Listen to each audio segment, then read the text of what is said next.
the very first human to wake from a nightmare didn't have a word for what had just happened. There was only darkness, a fire burning low, a few sleeping bodies nearby, and a gut-level certainty that something real had just taken place. Maybe a predator had slipped into camp. Maybe a dead relative had spoken to them. Maybe they'd fallen from a cliff, lost a child, seen an animal that doesn't exist, or crossed a landscape where distance simply didn't work right. Their heart was pounding. Their muscles were primed to move. Every signal in their body insisted the event had actually happened. Then their eyes opened. Nothing was there. And that gap between what the body believed and what was actually in front of them may have been more unsettling than the dream itself. We wake from impossible scenes today and just shrug.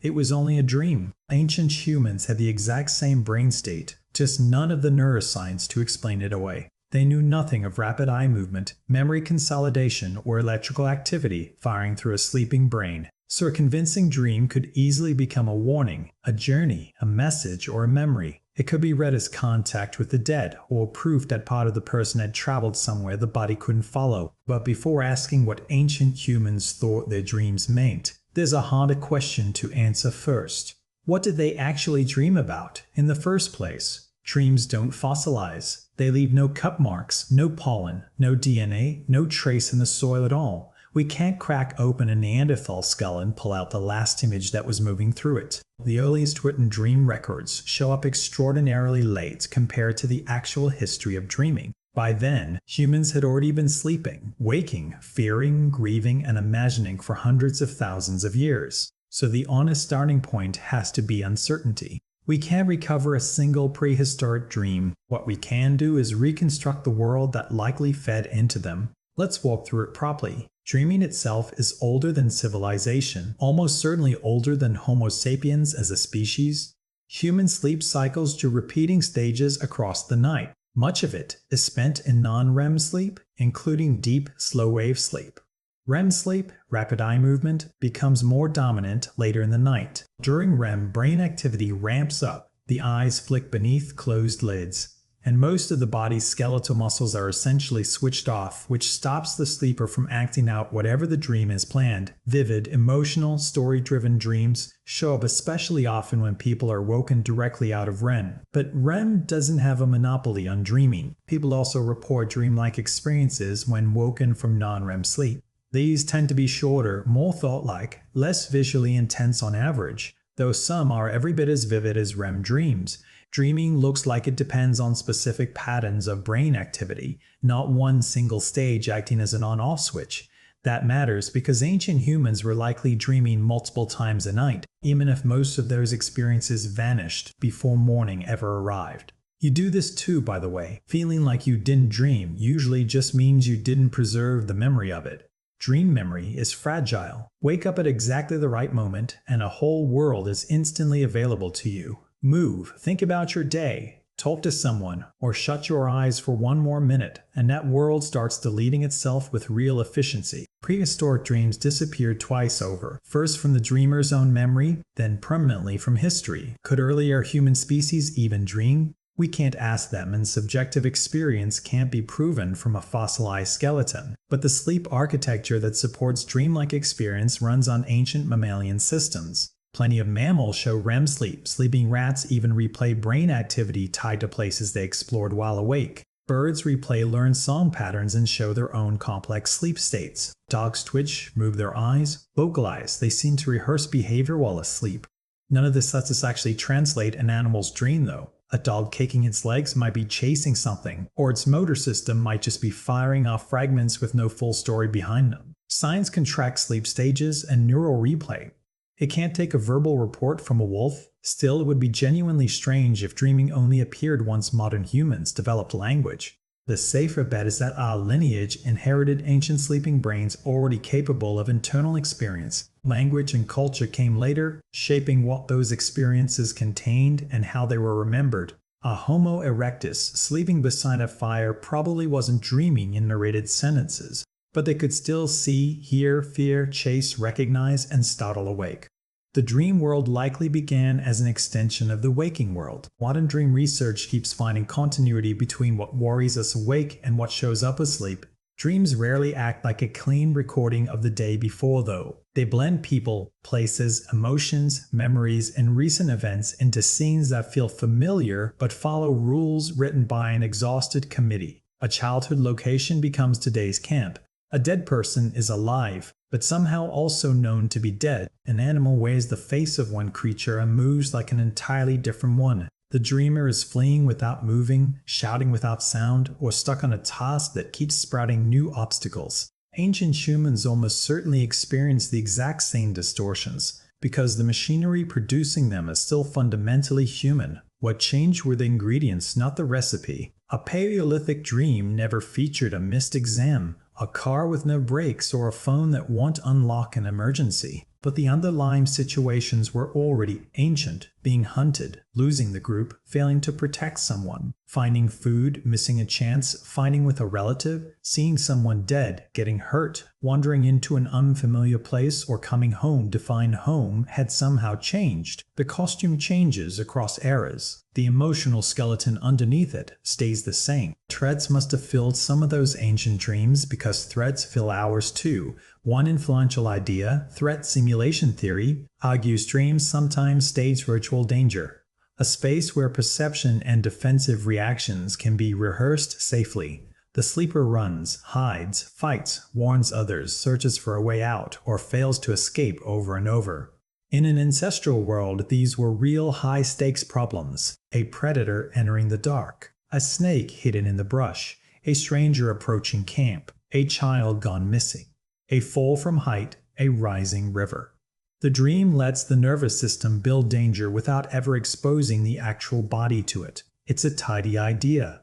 It's still just a theory. Dreams are often terrible rehearsals. The dreamer can't run. Every weapon turns soft in their hands. Or the correct response to a line somehow becomes hunting for shoes inside a building that didn't even exist a second ago. If this is training, the instructor occasionally shows up unprepared. Dreams may simulate threats simply because threatening experiences carry more emotional weight and are more likely to get replayed, not because every single nightmare is delivering a direct survival lesson. The brain can run a process that's useful on average, without every individual dream containing a practical takeaway. Cross-cultural research offers an interesting clue here. A recent comparison looked at dream reports from the BaYaka and Hadza foraging communities against several populations in the global north. It found more threat-related content in the forager samples overall. BaYaka dreams lean more community-oriented, while Hadza dreams showed plenty of threat without the same heavy negative emotional tone seen in nightmare disorder groups elsewhere. This doesn't turn modern foragers into a perfect stand-in for the Stone Age. Their communities have their own modern histories and pressures, but it suggests dreams aren't just universal brain machinery running on autopilot. They also reflect the kind of social world waiting just outside sleep. For ancient humans, danger was probably social just as often as it was animal.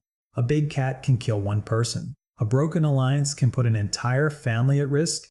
Humans depended on sharing, protection, childcare, information, mating relationships, and simple permission to stay inside the group. So dreams about conflict, rejection, betrayal, reunion, cooperation, and relatives may have outnumbered dreams featuring dramatic monsters, which admittedly is a letdown for cinema.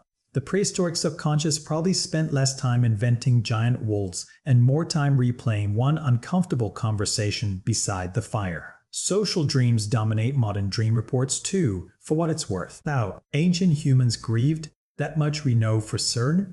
Neanderthals and Homo sapiens cared for injured group members, built long-term relationships, recognized individuals, and lived in groups where a single death reshaped labor, protection, memory, and emotion all at once.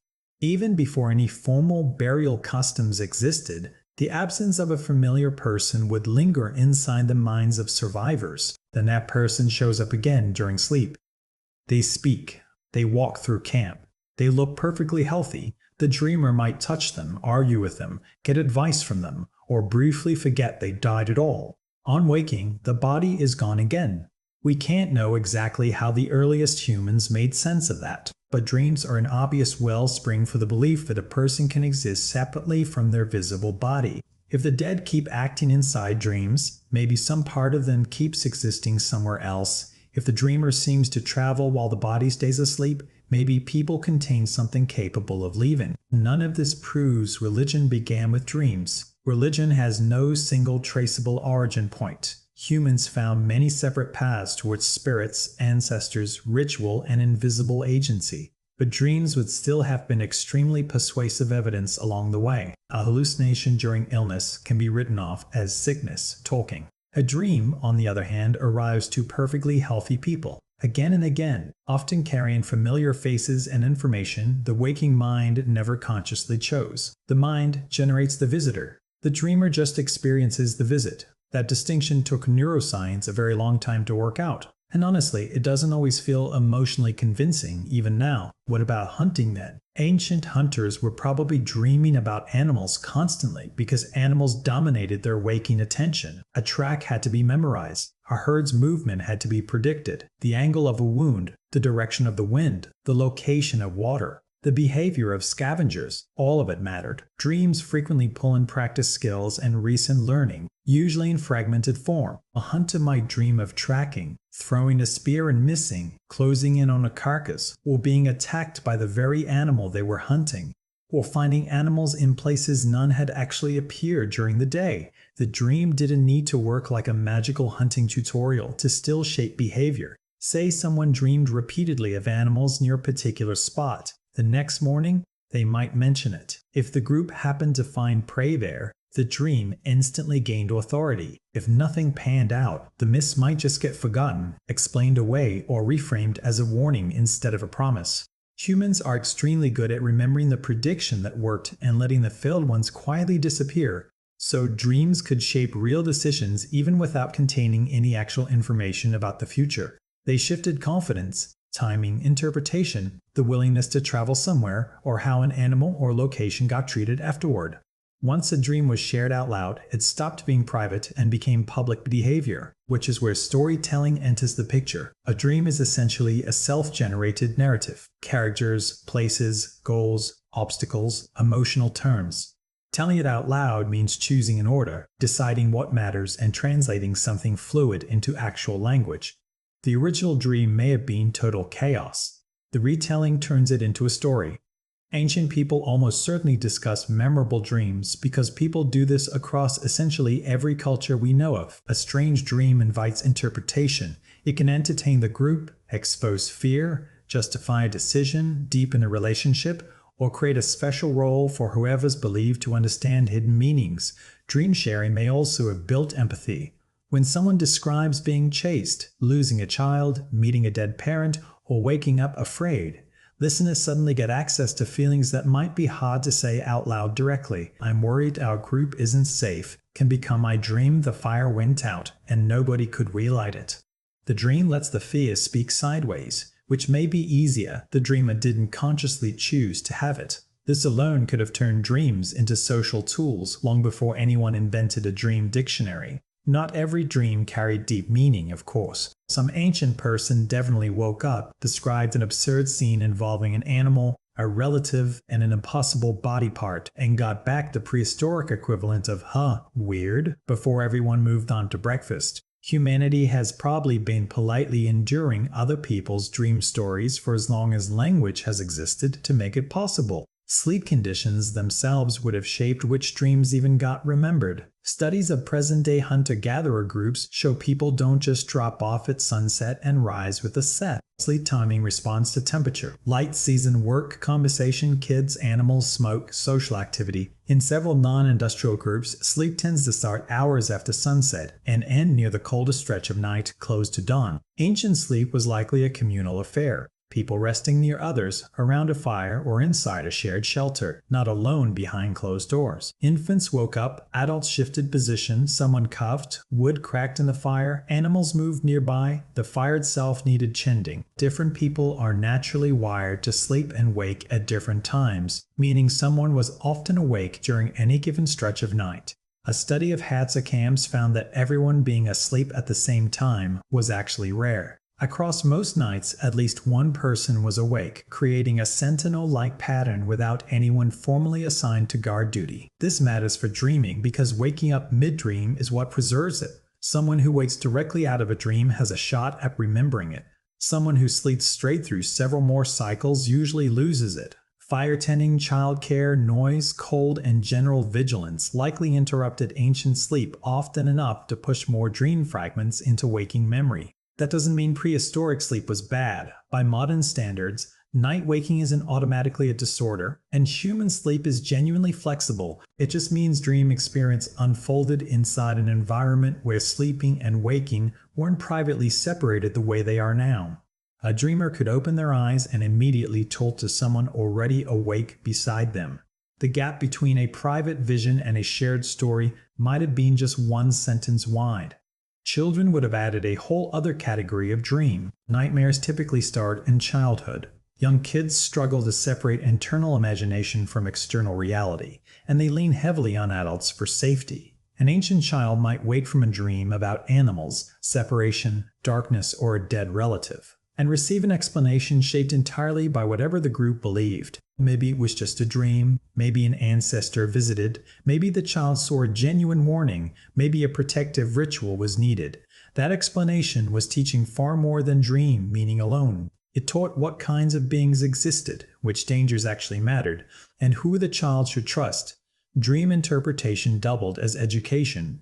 The adult's response could also soften the fear itself. A nightmare that ends with a child surrounded by family lands very differently than one faced completely alone. In tightly cooperative groups, scary dreams may have been talked through inside strong social support, letting the threat get reorganized into a story that includes helpers, which may partly explain why the forager dream study found high threat content without matching high negative emotion in every group. A dream can contain real danger and still end in health, escape, reunion, or success. The nightmare isn't just the predator, it's also whether anyone shows up when you call out. So what didn't early humans dream about? That's nearly impossible to answer, because dreams can recombine ideas into things never actually witnessed. Someone who's seen birds and people can dream of a flying human. Someone familiar with large animals can dream up one bigger than anything real. Dreams break gravity, identity, age, location, and physical form without needing any cultural technology to do it. Ancient dreams weren't limited to realistic documentaries of everyday camp life. They may have been visually bizarre and emotionally contradictory in ways completely familiar to us today. Still, imagination needs raw material to work with. You can't dream specifically of an elevator before you have the concept of an enclosed platform that moves between levels. But you can dream of rising, falling, being trapped, or entering a structure that keeps changing height.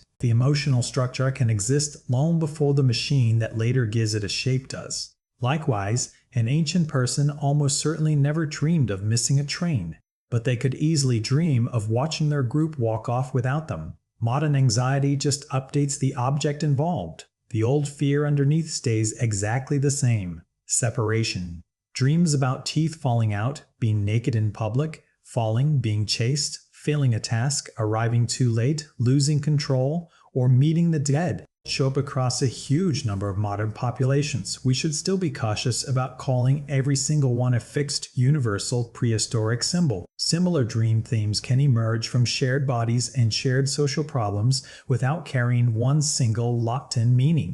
Teeth matter because humans have teeth. Falling matters because gravity has never once loosened its policy. Being exposed matters because social judgment matters. A dream doesn't arrive with an official interpretation attached. Culture supplies that part afterward. By the time actual civilizations started writing dreams down, interpretation had already become a fully organized system. In Mesopotamian literature, rulers and heroes received dreams that warned, commanded, predicted, or revealed divine decisions. Gilgamesh dreams before dangerous events, and others step in to interpret what the imagery means. Dreams show up as a channel connecting human uncertainty to supernatural knowledge. Ancient Egyptian scribes went even further, compiling manuals listing dream scenarios and whether each one predicted good or bad outcomes. The surviving Chester Beatty dream book, copied around the era of Ramses II, follows a repeating formula. If a man sees himself doing something in a dream, good or bad, then a consequence follows. These texts reveal ancient systems of interpretation.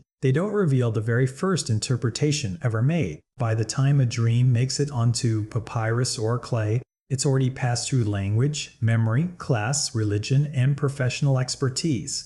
A king's preserved dream isn't a random sample of what farmers, laborers, children, or foragers were actually dreaming. Writing preserved the dreams that mattered publicly. The ordinary ones simply vanished.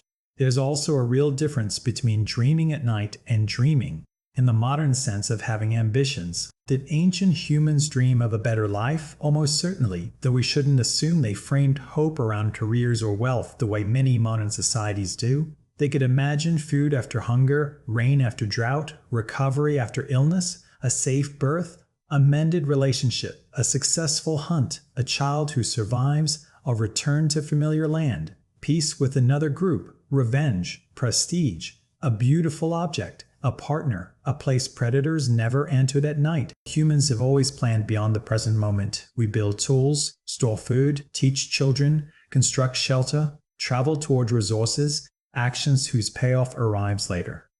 That ability runs deep into prehistory. The futures people wanted, even in their waking imagination, were shaped by the risks they actually knew. For someone in an Ice Age camp, paradise probably didn't require streets paved in gold, a dry place to sleep, plentiful animals, healthy relatives, and enough fuel for the fire could already feel extravagant. The last question left is whether dreaming shaped human evolution itself. Honestly, we don't know. Dreaming might contribute to memory processing, emotional regulation, social simulation, creativity, or learning. Or it might simply be a side effect of other processes running during sleep. No single theory has won out. Dreams occasionally produce genuine insight, but most aren't tidy inventions handed over neatly from the unconscious. Someone might wake with a new idea because a sleeping brain recombined a recent problem with older memories. Far more often, they wake up with a story where their sibling turned into a river, and nobody in the dream thought that was strange. Even an imperfect simulation can still matter culturally, though. A dream can inspire a route, a warning, a design, a ritual, an explanation, a song, an image, or even a political decision. Shared dreams can strengthen belief in invisible beings. Recurring nightmares can preserve trauma. Dreams of the dead can keep a relationship alive well after death. A biological event only becomes a historical one once a waking human actually acts on it. And that might be the single most important thing ancient people dreamed of. Not the animal, not the dead relative, not the future. Meaning, the brain produced an experience without asking permission, and the person woke up needing to place it somewhere inside their reality. Was it memory, a warning, desire, an attack, a journey, a message, just noise? The answer always depended on the culture, but the need to find one was deeply, universally human. So what did ancient humans dream of? Probably the same categories that still find us today. Danger, family, food, sex, conflict, children, animals, lost homes, strangers, the dead, tasks that failed, journeys that shifted shape, bodies behaving impossibly, places assembled out of scraps of memory, and fears wearing whatever costume their world happened to provide. The details are gone for good. No archaeological method will ever pull a nightmare out of a sleeping site 40,000 years later. But the machinery is still running right inside you when you dream of being chased, losing someone, returning to an old home, or seeing someone who died, or trying to reach safety while the world simply refuses to cooperate. You're not watching an exact replay from prehistory. You're standing in the same ancient theater. The scenery changed. The audience never left.